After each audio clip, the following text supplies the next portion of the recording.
Stage پر بیٹھے معزز علماء کرام، اراکین جلسہ، سامنے بیٹھے ہوئے غیور مسلمانوں، نوجوانوں، دوستوں اور بزرگوں، میں دیکھ رہا ہوں کافی دیر سے آپ حضرات علماء کرام کے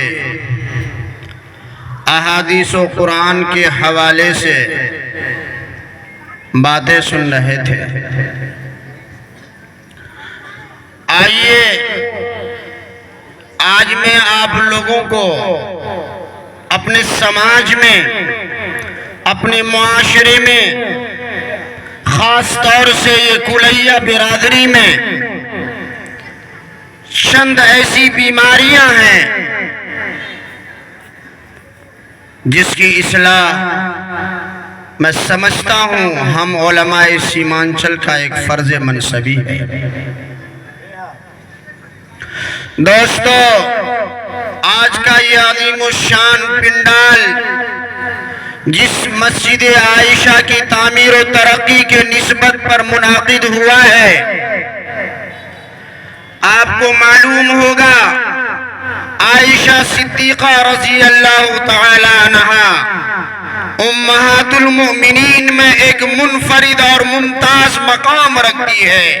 حضرت خدیجہ طاہرہ صدیقہ رضی اللہ تعالی عنہا کے بعد اگر آپ صلی اللہ علیہ وسلم کی 10 بیویوں میں سب سے زیادہ چہیتی اور لاڈلی بیوی کوئی ہے تو وہ امّا عائشہ رضی اللہ تعالی عنہا ہے۔ حضرت عائشہ وہ پاک باز نیک خاتون اور امہات المومنین میں سے ہے کہ جو کنواری ہونے، یعنی اللہ کے نبی نے جو 11 شادیاں کی ہے، سب بیوہ، 1 بار 2 بار 3 بار، لیکن قربان جاؤں امّا عائشہ پر۔ مفسر صحابہ، بڑے بڑے فقیہ صحابہ عائشہ امّا کے دربار میں دروازے پر کھڑے ہو کر قرآن کے مسائل اور حدیث کے مسائل معلوم کیا کرتی تھی۔ یہ وہی عائشہ امّا ہے جب اللہ کے نبی کا آخری وقت آتا ہے، وفات کا وقت آتا ہے، انتقال کا وقت آتا ہے، تو تمام بیویوں نے اجازت دے دی کہ اے اللہ کے نبی، آپ کو اجازت ہے ہم سب کی باری عائشہ امّا کے حوالے کر دے اور آپ بیماری کے دنوں کو عائشہ امّا کے پاس گزارے۔ روایتوں میں آتا ہے، تاریخ بتاتی ہے، اہل سیر لکھتے ہیں، اللہ کے نبی کا جو آخری سانس گزرا ہے، عائشہ امّا کے ران کے اوپر آپ کا سر مبارک رکھا ہوا ہے اور اللہ کے نبی مسواک کی طرف بار بار دیکھ رہے ہیں۔ عائشہ امّا نے اپنے دانت سے، اپنے منہ سے مسواک کو چبایا ہے اور اللہ کے نبی کے دندان مبارک میں پھیرا ہے۔ الغرض آخری لعاب، آخری تھوک عائشہ امّا اور جناب محمد رسول اللہ صلی اللہ علیہ وسلم کا ملتا ہے، اور آپ صلی اللہ علیہ وسلم کی روح جو فنا ہوتی ہے، آپ جو اس دنیا سے پردہ فرماتے ہیں، آپ کا سر مبارک اسی عائشہ امّا کے ران پر رکھا ہوا ہے۔ اور عائشہ امّا کو یہ شرف حاصل ہے انبیاء کے بارے میں کہ جن انتقال جہاں ہو جائے وہیں آپ کا قبر، وہیں آپ کا مزار بنے۔ آپ صلی اللہ علیہ وسلم کا عائشہ صدیقہ رضی اللہ تعالیٰ عنہ کے حجرے کو آپ صلی اللہ علیہ وسلم کا مزار بنا دیا گیا۔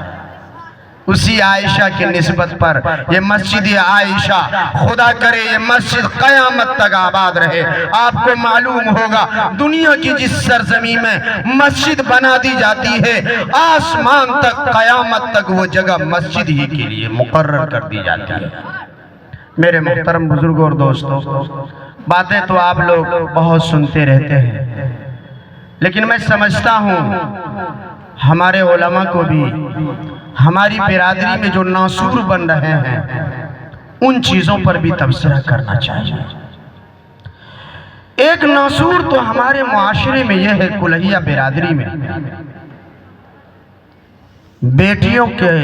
جس طرح عرب کی سرزمین میں جب مذہب اسلام آیا، قرآن آیا، محمد الرسول اللہ صلی اللہ علیہ وسلم تشریف لائے، آپ کو تاریخ معلوم ہونا چاہیے کہ عرب کی سرزمین میں لوگ باپ اپنے ہاتھوں سے بیٹیوں کو زندہ دفن کر دیا کرتا تھا۔ قربان جاؤں اسلام پر، قرآن پر اور محمد الرسول اللہ صلی اللہ علیہ وسلم کی ذات گرامی پر کہ محمد صلی اللہ علیہ وسلم کی بعثت ہوتی ہے، قرآن کا نزول ہوتا ہے، مذہب اسلام آتا ہے تو بیٹیوں کو زندہ رہنے کا اور ان کو جو حقوق ہیں، اسلام ہی ایک ایسا واحد مذہب ہے جو عورتوں کو ان کا حق دیا ہے۔ لیکن کلہیہ برادری، میں سمجھتا ہوں کہ زمانے جاہلیت میں جس طرح سے بیٹیوں کے ساتھ ظلم و ستم کرتا تھا، کچھ نہ کچھ ہماری برادری بھی اسی راہ پر چل رہی ہے۔ وہ کیسے؟ اگر کسی کو 4 بیٹی ہے، 1 بیٹا ہے، باپ کی داڑھی سفید ہو گئی، سر کے بال سفید ہو گئے اور بیمار ہونا شروع ہو گیا، باپ کے دل و دماغ کو بیٹا یہ بھر دیتا ہے کہ ابو جان،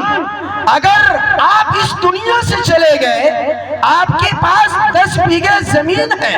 10 بیگھہ جائیداد ہے، اگر آپ نے اپنے جیتے جی اس 10 بیگھے کو میرے نام نہیں کر دیا، ابو جان آپ کے جاتے ہی جو 4 بیٹیاں ہیں وہ تو آدھے سے زیادہ حصہ لیتے جائے گا۔ اس لیے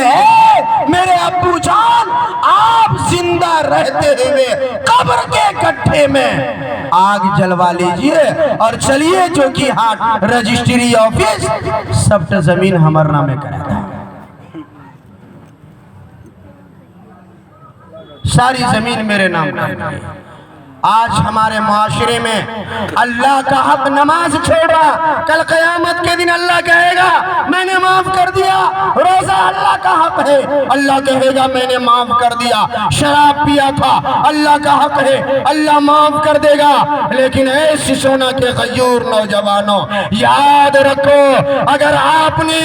اس دنیا میں بیٹی کے حق کو مارا ہے، او بھائیو، اگر بہنوں کا حق مارا ہے، میرے نبی نے فرمایا کہ کسی نے اگر 1 بالشت زمین بھی کسی کا غصب کر لیا ہے، کل قیامت کے دن جنت کی خوشبو بھی نہیں پائے گا۔ اور فرمایا کہ جس نے کسی کا حق مارا ہو، 7 زمین کو توق بنا کر اس حق مارنے والے کے کندھے میں ڈال دیا جائے گا۔ وہ ماں باپ، وہ بھائی جو بہنوں کا حق مارتا ہے، وہ باپ جو جیتے جی زمین جائیداد سے بیٹیوں کا حق ختم کر دیتے ہیں، کان کھول کر سن لو، کل قیامت کے دن اللہ جب اعلان کرے گا میں نے اپنا حق معاف کر دیا، اگر تم نے کسی کی چوری کی ہے، کسی کا زمین غصب کیا ہے، کسی پر ظلم و ستم کیا ہے، کسی کے ساتھ ناانصافی کی ہے، اب تم لوگ آپس میں نمٹ لو۔ ایک مرتبہ صحابہ نے پوچھا، اے اللہ کے نبی، قیامت کے دن سب سے بڑا مفلس اور سب سے بڑا غریب کون ہوگا؟ آپ نے روایت بار بار سنی ہوگی، اللہ کے نبی نے فرمایا کہ سب سے بڑا مفلس بہت ہوگا، وہ ہوگا جو بہت ساری نمازیں لے کر آیا ہوگا، بہت سارے حج کیے ہوں گے، بہت ساری تسبیحات پڑھے ہوں گے، بہت ساری نیکیوں کا ذخیرہ لے کر آیا ہوگا، لیکن کسی کو ناحق ستایا ہوگا، وہ اس کے پاس جائے گا، اللہ اس کی نیکی کو، جس کا حق مارا ہے اس کو ڈال دیا جائے گا، پھر کوئی اور حقدار آئے گا، پھر اس کی نیکی اس کو ڈال دیا جائے گا، ایسے ہی اس کی ساری نیکیاں ختم ہو جائے گی، پھر وہ حقدار آئے گا، اے اللہ میرا بھی اس کے اوپر کوئی حق ہے، اب اب تو اس کے پاس کوئی نیکی ہے نہیں، اس کے گناہ کو حق مارنے والے کے کندھے میں ڈال دیا جائے گا۔ اور میرے نوجوانوں اور میرے چچا تاؤو، یاد رکھو، آپ نے 10 بیگھہ یا 5 بیگھہ زائدات بیٹی کا حق مار کے، بہنوں کا حق مار کے اگر آپ نے بیٹے کے حق میں کر دیا ہے، زمین رجسٹری کر دیا ہے، ساری سمپتی بیٹے کے نام کر دیا ہے، آپ نے اپنے جیتے جی آپ جب قبر کے گڈھے میں رکھ دیے جاؤ گے، اللہ کا جو فرشتہ منکر نکیر آئے گا، آپ سے جو سوال کرے گا، من ربو کا ما دینو کا من نبیو کا، اور یاد رکھو کل قیامت کے دن جب نفسی نفسی کا عالم ہوگا، ذرے ذرے کا حساب دینا ہوگا، اس وقت اللہ کو کیا منہ دکھاؤ گے؟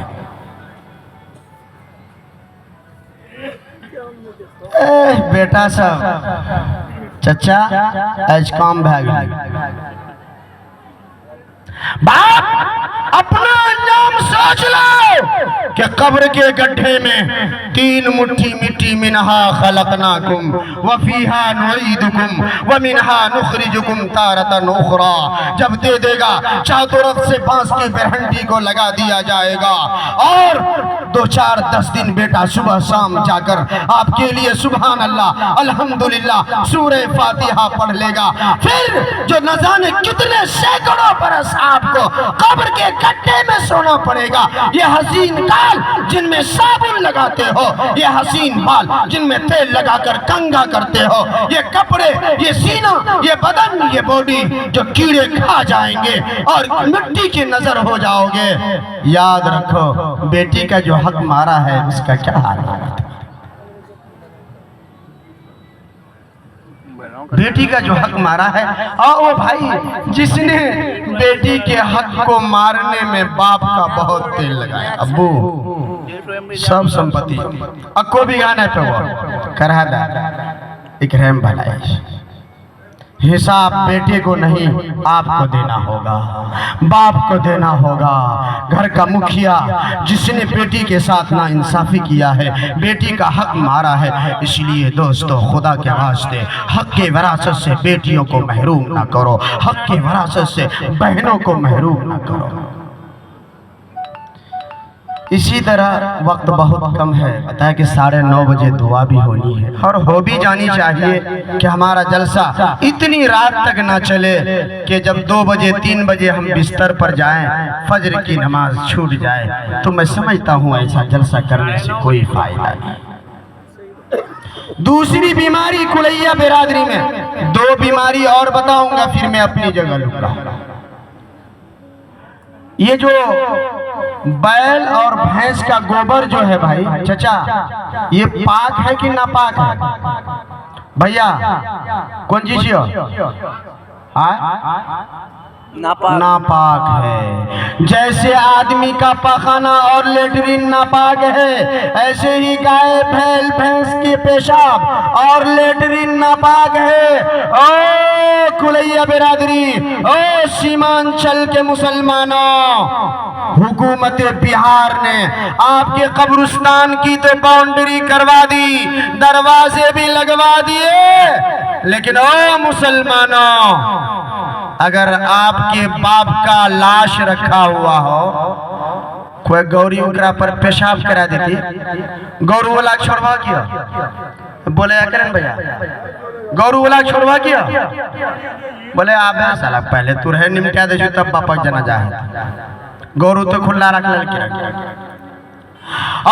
میں کیا کہنا چاہتا ہوں، سسونا کی سرزمین سے میرا یہ پیغام سیمانچل کے چپے چپے میں جانا چاہیے کہ قبرستان کی باؤنڈری بہار سرکار نے، میں مبارکبادی دیتا ہوں ان کو، لیکن کیا بہار سرکار آ کر آپ کے قبرستان کے گیٹ پہ دربانی بھی کر کے دے گا کیا کہ گورو نے ٹھوکیا؟ ٹھوکے جی کی نہیں، تور مان ٹھوکون کی نہیں ٹھوکون۔ میں مسوریہ سے آتا ہوں، دارالعلوم صدیق نگر مفتی نعمان کے مدرسے میں پڑھاتا ہوں۔ بہت برا حال ہے۔ مسوریہ کی بستی وہ سرزمی ہے جہاں سینکڑوں علماء اور حفاظ رہتے ہیں، لیکن ان کے باوجود قبرستان کی اس قدر بے حرمتی ہوتی ہے۔ اللہ ہی حفاظت فرمائے۔ دوستو، اسی قبرستان میں میرا باپ سو رہا ہے، میری ماں سو رہی ہے، میرے آبا و اجداد سو رہے ہیں۔ او تمہاری غیرت کو کیا ہو گیا ہے؟ تمہارا ضمیر مر چکا ہے۔ جس باپ نے تیرے خاطر نہ جانے کیسی کیسی قربانیاں دی ہے، جس ماں نے نہ جانے تیری پرورش کے لیے کیسی کیسی قربانیاں دی ہے، کتنی مشقتیں اٹھائی ہے، گائے بیل بھینس اور بکری کو قبرستان میں ٹھوکنے والوں، کان کھول کر سن لو۔ کبھی آپ کے باپ کے سرہانے پر پیشاب کرتا ہے، کبھی آپ